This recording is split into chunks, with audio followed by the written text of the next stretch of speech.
Ya está con nosotros aquí Álvaro González, el subsecretario de Asuntos Públicos de la Ciudad de Buenos Aires. González, ¿cómo le va? Gracias por venir. Buen día. Buen día. ¿Cómo estás? Bien, gracias. Usted es uno de los fundadores del properonismo, entre comillas, digamos. Así es. Hace muchos años que trabajamos dentro de lo que es el PRO. Nosotros somos un grupo que llegamos al PRO con una larga trayectoria en lo que había sido el peronismo. Yo vengo de familia de políticos. Y usted empezó además en la gestión con Reutemann.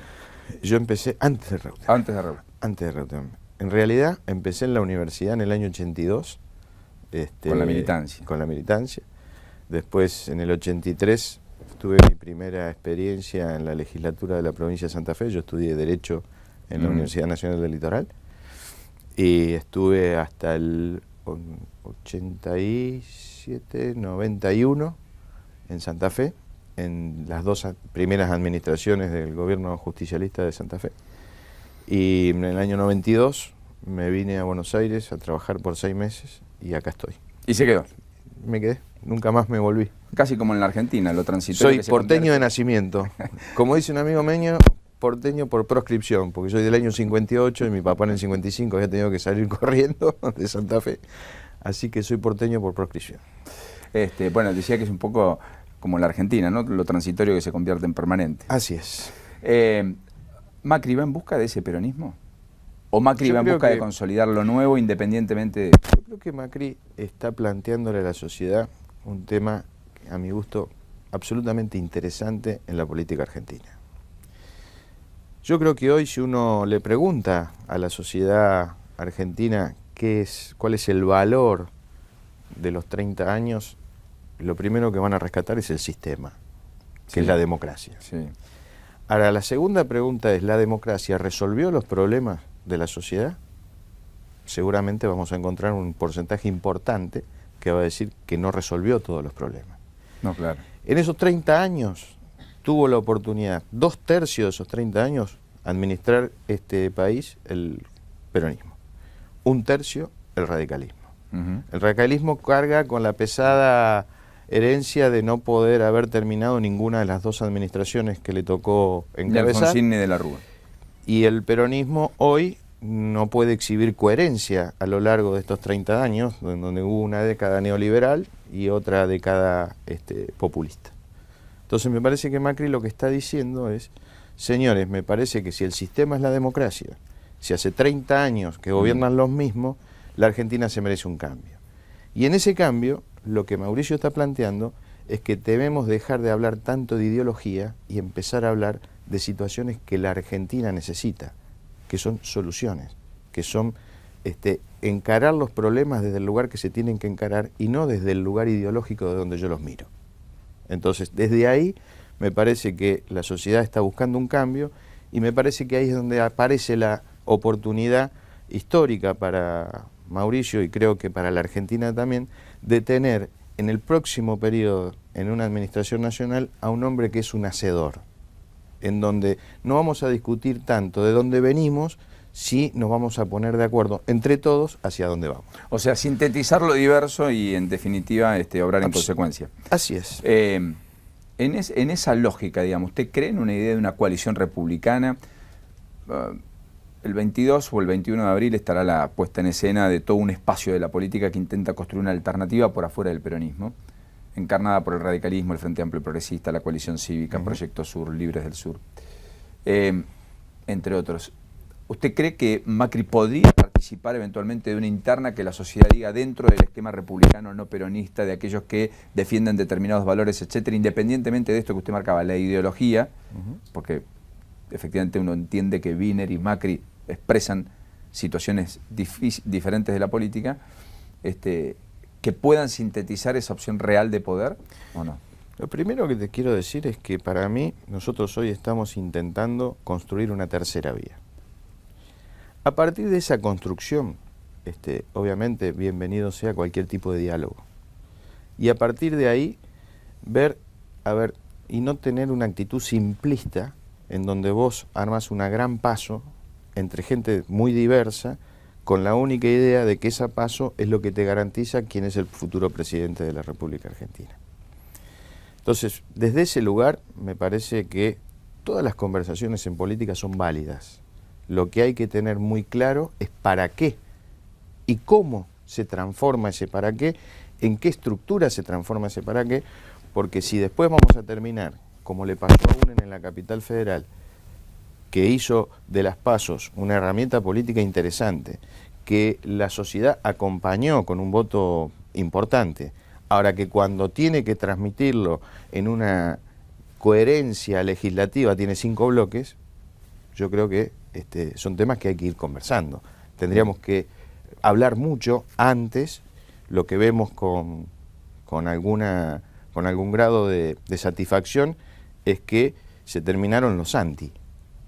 Sí, que hay posibilidades de diálogo. El límite es Mauricio Macri a no descartar que eventualmente puedan confluir. Exactamente. O sea que usted tampoco lo descarta, digamos. Yo no descarto nada, porque en política nadie puede descartar por anticipado nada. Lo que sí creo es que para que se dé una situación de esa característica hay que conversar mucho. Respecto al predio de Villa Lugano, ¿usted cree que se va a producir el desalojo? Bueno, la orden judicial te escuchaba en la apertura del programa. Hay la información que tenemos, la información periodística, todavía no ha sido notificado el fallo. Yo soy un convencido de que se debe desalojar el predio, por más necesidades habitacionales que haya. Los porteños hoy que están instalados en ese predio, están instalados sobre un predio contaminado. O sea, cuyo pasivo ambiental nunca fue remediado. No fue remediado, hay todo un plan para remediarlo. Hoy leía en algún medio esta mañana que esa remediación lleva no menos de un año. Ese predio fue durante muchos años un cementerio de autos de la Policía Federal. Entonces, me parece que la necesidad habitacional es una necesidad. Ahora, no sobre la salud del propio necesitado. O sea, y me parece que tampoco se puede validar las apropiaciones, las usurpaciones. Entonces, bienvenido sea el fallo de la Cámara. Ahora hay que ver, y me parece rescatable también, esta posibilidad de que sea la justicia la que diga que tengamos lo que debiera ser normal en cualquier administración que se comparte en jurisdicciones, como es la capital federal con el gobierno nacional, que intervengan todas las fuerzas de seguridad, que se tomen todos los recaudos, asistentes sociales, el SAME, lo que sea, por si hubiera algún problema.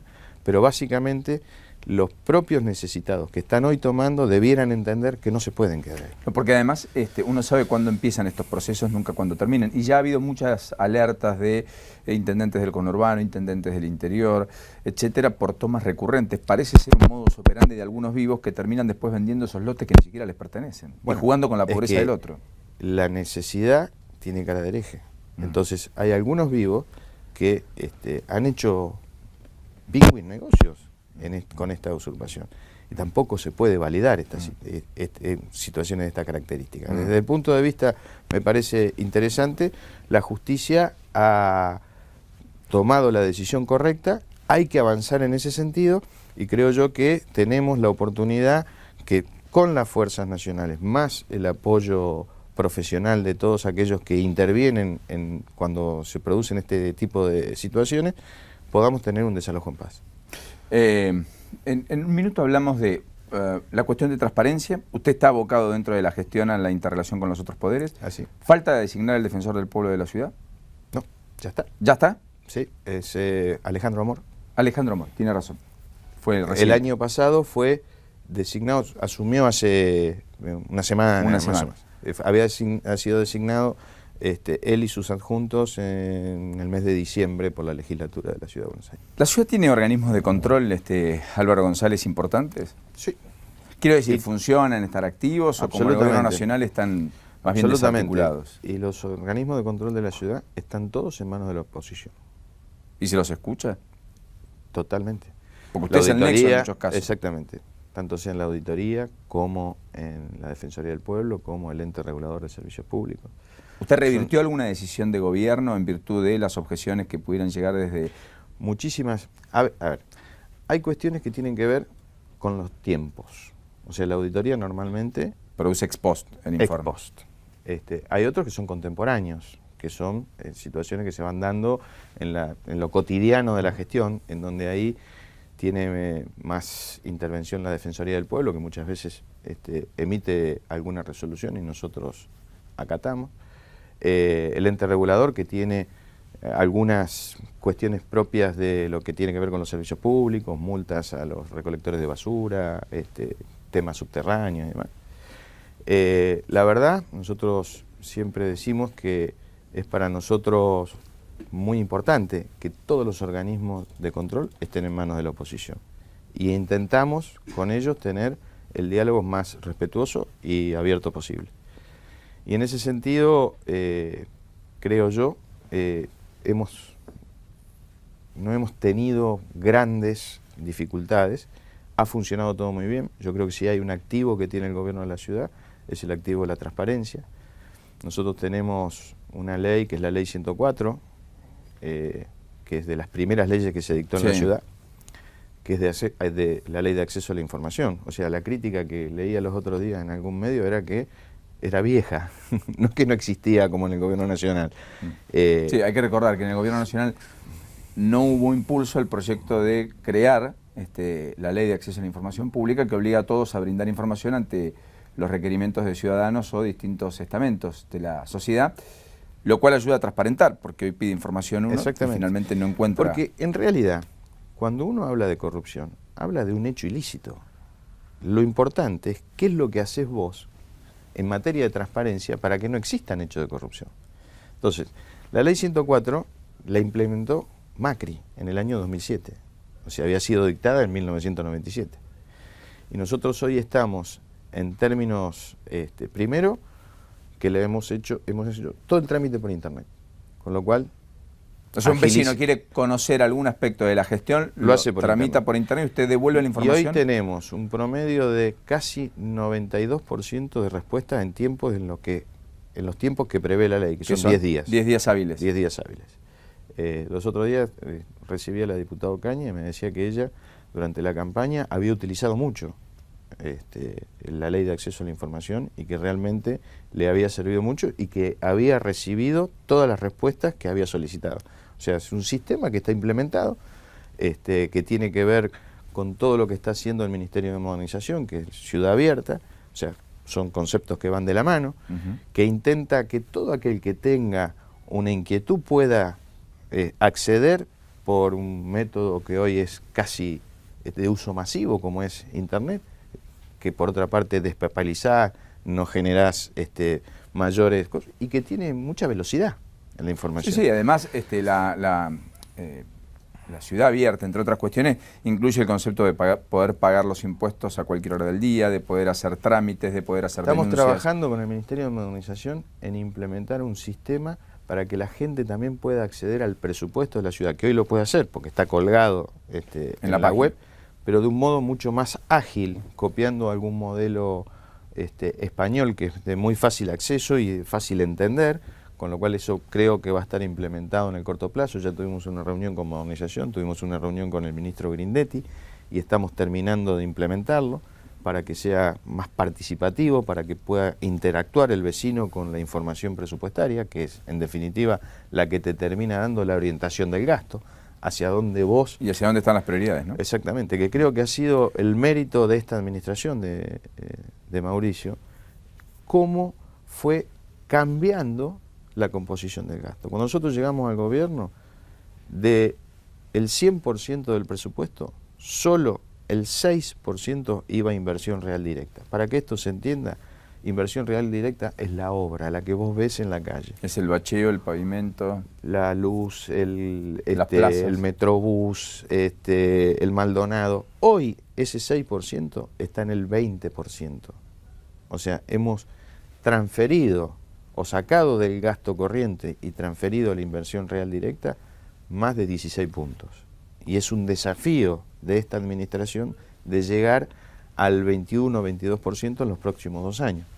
Vos sabés que cuando la gente te dice cuál es el éxito de que en San Luis se genere un sistema... Se haya autopistas hasta para llegar a los lugares más recónditos. ¿Sabés cuál es el porcentaje de inversión de San Luis de su presupuesto oficial en obras? ¿Cuánto? 50.